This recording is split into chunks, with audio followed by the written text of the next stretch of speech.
bem, Café com Chaim é um programa, aliás, eu comentava aqui com nossa convidada, é incrível a coincidência. 50 anos atrás, eu fiz um programa desse em Araçatuba, numa rádio. Eu estou começando, tive essa ideia da gente fazer isso pelos nossos veículos de comunicação, tanto na Tati, TV, rádio. Esse vai ser um programa diferente. É um programa, um bate-papo mesmo, descontraído, para que vocês que estão nos assistindo hoje, não me conhecem, mas minha entrevistada com certeza conhece, é que nós estamos iniciando algo desse bate-papo que a gente possa debater assuntos não só de uma cidade, mas um assunto do interesse do momento. E esse, sem dúvida alguma, porque a convidada de hoje é muito conhecida, além do que ela batalha muito por um assunto que é do país, do interesse de todos, que é a educação. Enquanto a educação brasileira apresenta números aceitáveis no ensino fundamental 1 e fundamental 2, o ensino médio possui números que preocupam. A taxa de evasão escolar é surpreendente. Apenas 60,3% completam o ciclo escolar total. Os mais pobres não ultrapassam 46%, contra 94% dos mais ricos. 1 em cada 4 brasileiros abandona a escola entre 15 e 17 anos. Levando em conta essa situação gravíssima, o presidente Lula sancionou o projeto Pé de Meia. Um incentivo monetário aos alunos inscritos no Cadastro Único para Programas Sociais em forma de poupança, que evite a evasão no ensino médio. Foram atribuídos 20 bilhões de reais para esse programa, que já começa neste ano. Uma das autoras do projeto é a deputada federal Tabata Amaral. Nascida na Vila Missionária, periferia da Zona Sul de São Paulo, Tabata Amaral é uma ativista pela educação. Em 2018, aos 24 anos, foi a 6ª deputada federal mais votada de São Paulo e a 2ª mulher mais votada do Brasil. No primeiro ano de mandato, recebeu o prêmio Congresso em Foco de melhor deputada. Foi eleita também uma das 100 jovens lideranças que estão mudando o mundo pela Time Magazine e uma das 100 mulheres mais influentes do mundo pela BBC.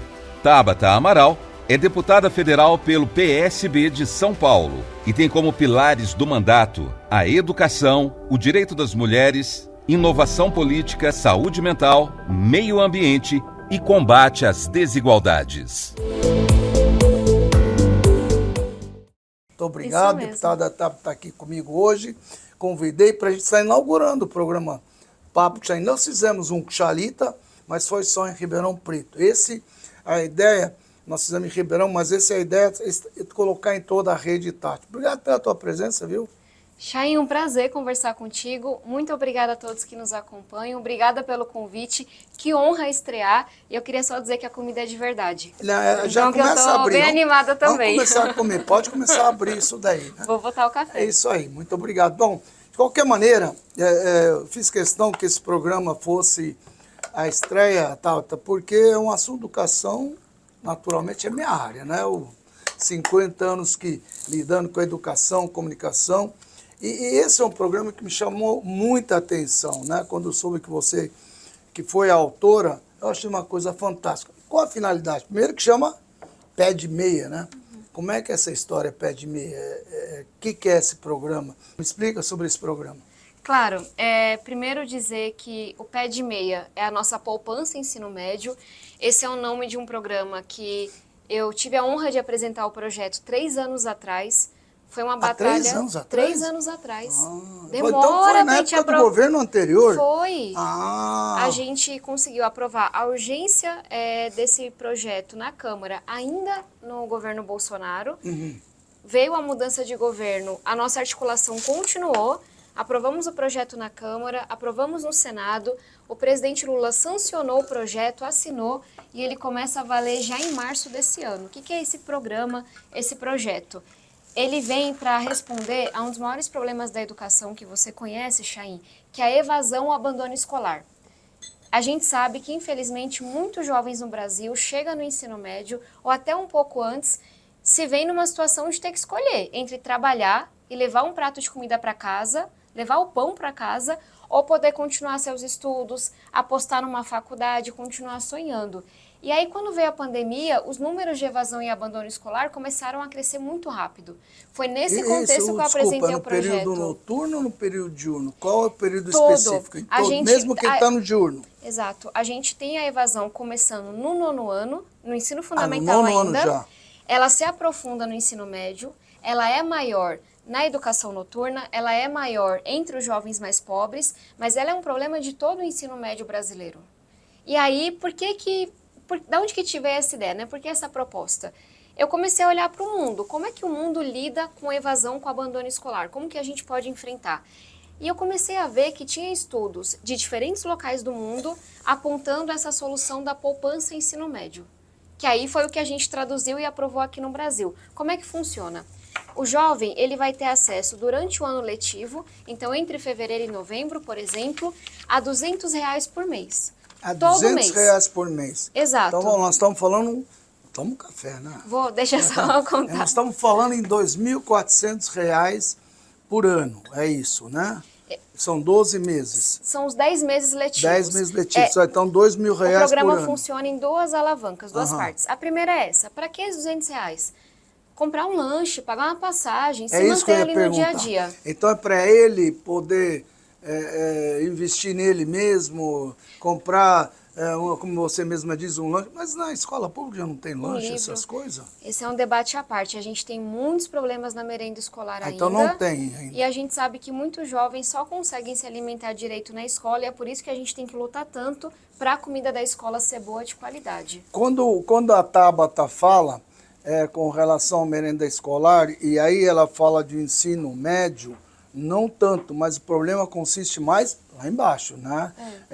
Isso daí você tem toda a razão, que os alunos, eu estou enrolando aqui para você tomar um café, viu? Os alunos vão para casa, e muitos pais, é a refeição do dia mesmo desses meninos da escola pública. Agora, onde que isso atinge no ensino médio? Isso que eu quero entender. Você me diz o seguinte... Deixa eu contar as duas alavancas que vai ficar mais claro. Então, me fala. Então, tem aquele R$200 por mês, porque se o jovem não tem um dinheiro para pagar sua passagem, para comprar um livro, é difícil para ele se manter. Então, aquele recurso é para ele e a única coisa que a gente exige tem que ir para a escola, tem que ter uma frequência alta. Então, essa... Tem uma frequência mínima? 80%. Ah, bom, 80%. Que é inclusive para ele aprovar, né? 80%. É 75% para você poder ser aprovado de ano e a gente coloca ali um patamar para dizer, olha, esse negócio aqui é o que a gente está exigindo, tem que vir para a escola, tem que estudar. Qual que é a segunda parte, que aí a poupança em si é o que muda o futuro? A gente, para cada ano que esse jovem terminar do ensino médio, vai se abrir uma poupança no nome dele, que ele pode inclusive investir no tesouro para render mais. E para cada ano que ele termina, R$1.000 são depositados nessa poupança.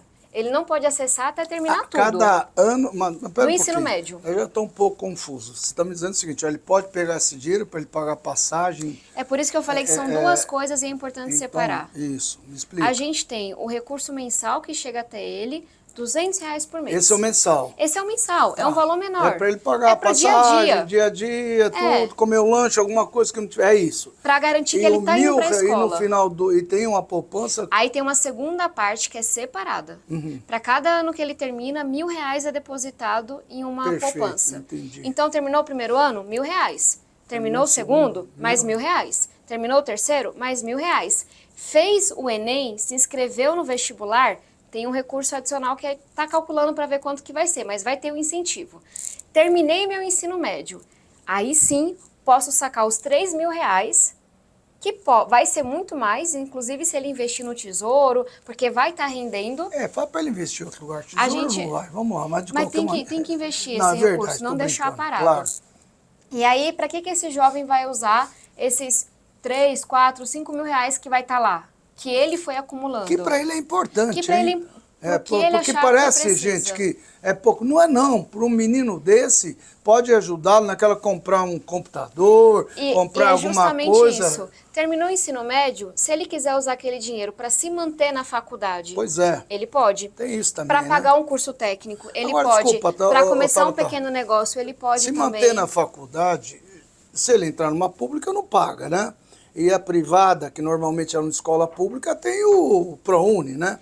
Então ele não vai ter o custo que ele vai ter para se manter quando você diz, esse é um fato. É porque essa é uma coisa que a gente não olha, por isso que a evasão é tão alta no ensino superior.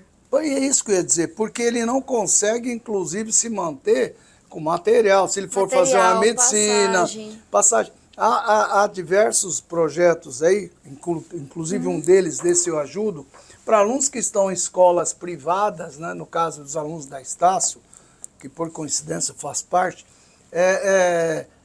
fizeram um tipo de um pool de pessoas que ajudam esses meninos que vão pelo ProUni, em faculdade, que eles não conseguem se manter. Não conseguem. Esses alunos, não adianta ele entrar, mesmo sendo ProUni, que aliás é um projeto fantástico, né? Que o ministro Haddad implantou na época, que é maravilhoso isso daí, porque permite que esses alunos que você está colocando na escola pública, eu conheço N casos de jovens realmente sem condições, que hoje são médicos. São, inclusive uma, engraçada, eu me lembro até hoje, eu recebo uma carta dizendo se eu podia mandar material didático para uma menina, contou uma história que moro em tal lugar, não tenho acesso à escola, queria meu sonho da minha vida, ajudar pessoas. O senhor não pode mandar material didático para mim, estudar? Eu falei, mas você quer medicina? E com material estudar sozinho, filha, você não vai conseguir entrar em medicina estudando. Então, vamos fazer assim, você mora em que lugar? Tal lugar, ó. Perto aí tem uma escola, vai lá fazer o cursinho lá, pré-vestibular, tal. Eu acabei dando o cursinho e tudo. E a menina entrou numa privada e conseguiu via ProUni. Hoje, ela é uma médica fantástica. É um caso, né? E tem milhares de casos desse, né? Que não só que estudou assim. Então, você está coberta de razão. Está perfeito. É muito importante que a gente observe esses detalhes e você tocou realmente no fundo do problema, você foi além. Então as pessoas precisam entender, como eu disse de novo, eu atuo em educação há mais de 50 anos, a deputada foi a fundo, gente. Esse problema ninguém observa. É muito importante que R$200 é pouco, não é não. Ajuda o menino aí de ônibus, melhor 200 que nada. E então pode ser, não é? Acho e acredito que isso vai segurar a parte de evasão, não é? E até, só complementando, Chaim, a bolsa de estudos ou a educação gratuita nem sempre é o suficiente para segurar o aluno. Eu vivi isso, eu fui bolsista em uma escola particular muito boa aqui em São Paulo.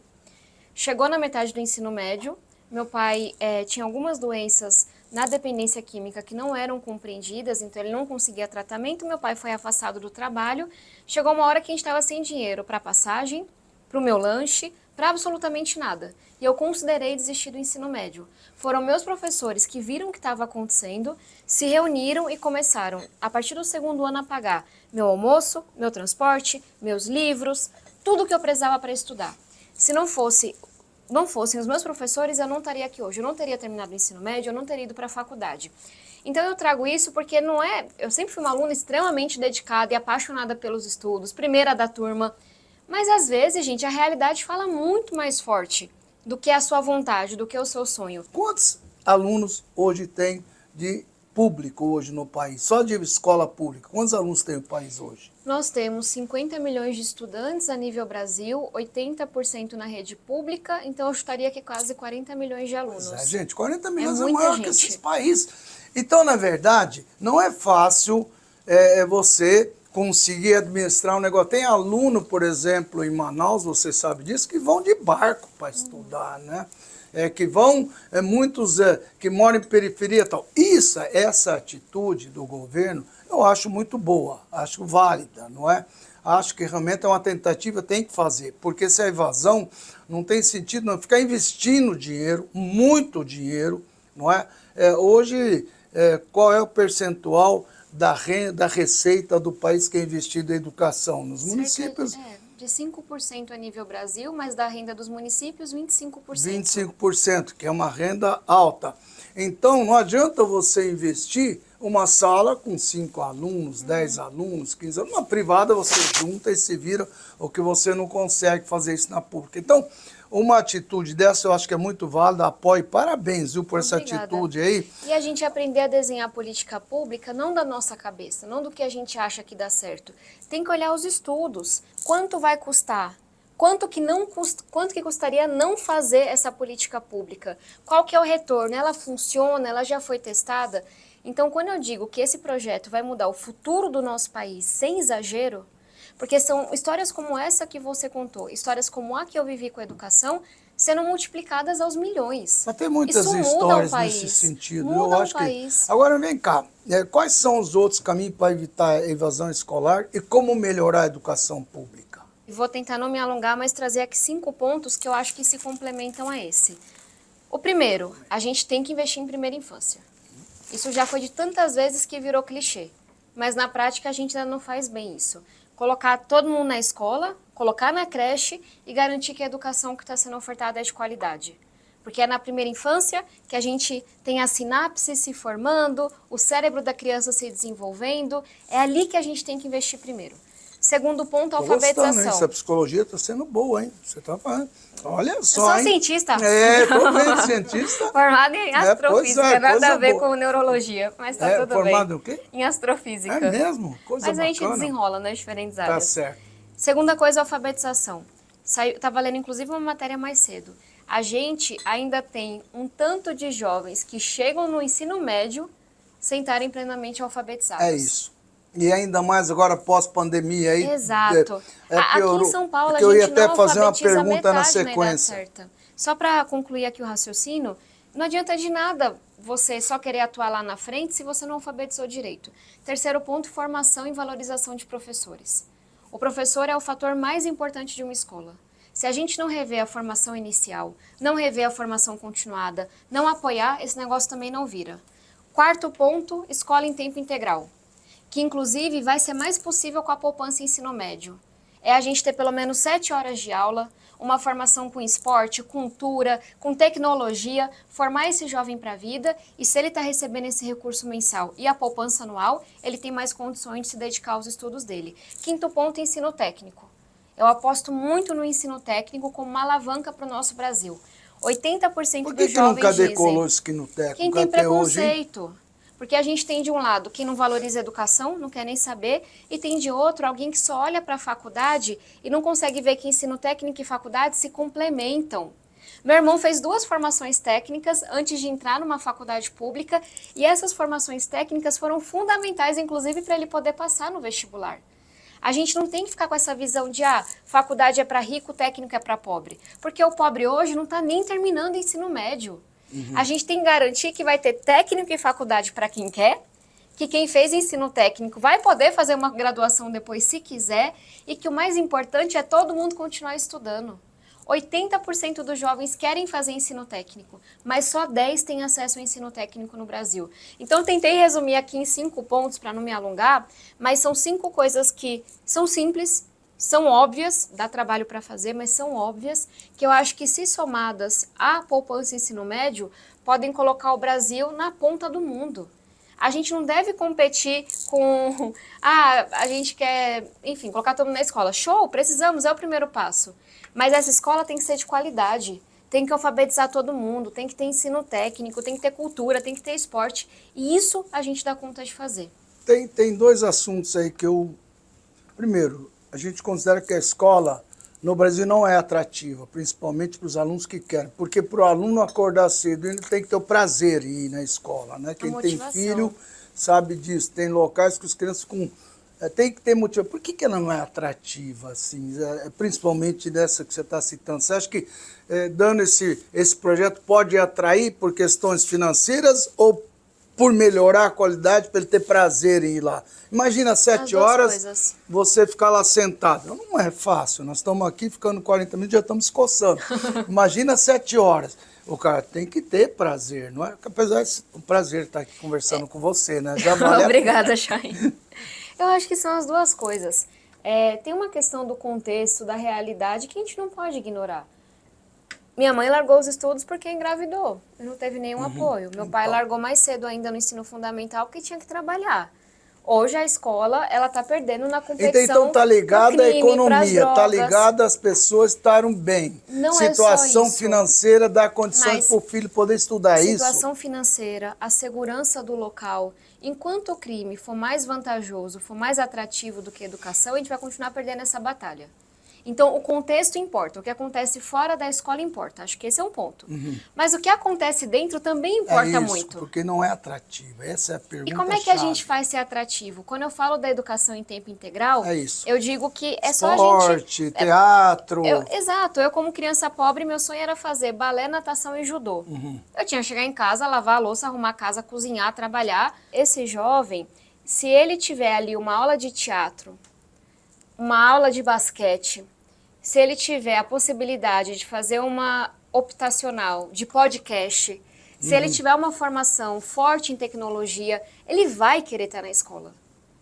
É óbvio, gente, não tem o que pensar muito, não.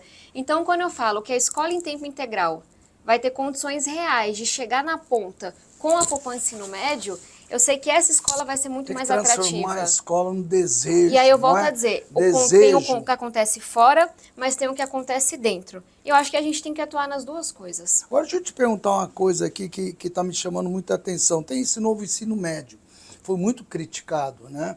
O que aconteceu? Eu que sou da área tal, como é que ficou? Você tem como explicar para os alunos? Tenho. O aluno vai fazer o ano que vem, vai fazer Enem, vão mudar o Enem, não mudar o Enem. Não é muita mudança? Cada hora, eu acho que isso é muita loucura, né? Vai ter Enem, não vai ter Enem, vai mudar, não vai mudar. Se vai mudar o ensino médio, como é que as escolas, os professores se preparam, não é? Antes era, vamos fazer por tema, aí todo mundo se prepara, os professores, vamos... E agora, estou meio perdido. Como é que está isso? A gente está vivendo um momento de muita polarização no país. E toda a discussão entra nessa polarização. A reforma do ensino médio é um exemplo. Nós tivemos o novo ensino médio a partir do governo Temer, que teve, muitos erros de implementação durante o governo Bolsonaro. E aí, na prática, tem muita coisa que tem que ser ajustada mesmo. Vou te dar 2 exemplos. As escolas públicas diminuíram muito a formação mais central, português, matemática, geografia, história, etc. As escolas privadas mantiveram, de maneira geral, isso. Então, o aluno de escola pública ficou ainda mais para trás na competição do Enem. Mas vamos lá também, tem a parte de cota também, né? Que permite que há tem as cotas. Chaim, o número de vagas que nós temos em faculdades públicas é tão restrito que as cotas são um alívio. Mas fica muita gente de fora. Entendi. Muita gente mesmo. É importante você estar colocando, porque quantos alunos prestam o Enem? Quantos alunos prestam uma faculdade pública, uma USP aqui, uma medicina, ou sei lá, qualquer... Tem quantas vagas para quantos alunos? De cada 5 estudantes do ensino médio, né? a gente tem de 1 a 2 que não estão terminando o ensino médio na idade certa. E desses 3 que sobram, a gente pode dizer que 1 vai prosseguir para o ensino superior. É muito pouco. A gente deixa a maioria das pessoas realmente onde eu quero chegar? Estou te cutucando direto, sabe por quê? É um investimento muito alto em educação, não é pouco. Eu estou dizendo que o retorno para a população, a volta não está sendo adequada. Esse que é o complicador, né? Vai ficar claro o pensamento. Então, tivemos uma mudança para que o ensino médio fosse mais adaptável, mais flexível. Tivemos erros na implementação disso, então tivemos problemas. Os alunos de escola pública ficaram em desvantagem para o Enem. Ficou muito solta essa questão do itinerário. Então, a gente falando, estou tendo aula de brigadeiro, eu queria estar aprendendo. Não investimos em ensino técnico, vários problemas. Aí onde entra a polarização? De gente que quer, já que tivemos problemas, vamos voltar para o modelo anterior. Mas, gente, o modelo anterior também não era bom. Será que a gente não consegue, por um momento, sair desse extremismo de quem quer deixar do jeito que está, ou voltar completamente para o modelo anterior por razões ideológicas e falar, vamos manter o que é bom e vamos ajustar o que não está funcionando? Vamos manter a flexibilidade. Isso é bom, o aluno poder escolher o que ele vai estudar. Isso é agora importante. Tem que ter diretriz.